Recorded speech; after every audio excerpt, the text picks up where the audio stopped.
refletir, significa que essa palavra, ou essa canção, ou essa passagem, ela foi plantada e não voltará vazia. Porque a palavra plantada jamais voltará vazia. Quantas vezes você já plantou a palavra hoje? Para quantas pessoas você já plantou a palavra hoje? Independente da reação de quem ouviu, não ser favorável a você, a palavra foi plantada. Porque quando você pega uma semente e planta num solo, o seu papel só é regar. Quem vai dar o crescimento é Deus.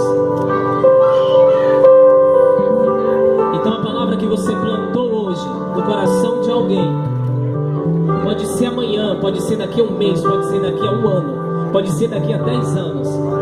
Essa palavra não voltará vazia. Essa palavra plantada crescerá. Amém? Levante a sua mão e glorifique a Deus. Agora levante lá em cima. Lá em cima, ó. O mais alto que você puder. E agora levante a outra também.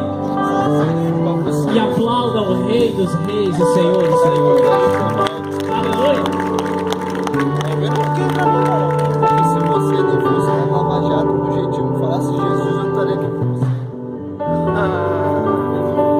Se eu não fosse com jeitinho falar de Jesus pra mim, e eu entender quem é Jesus, eu estaria aqui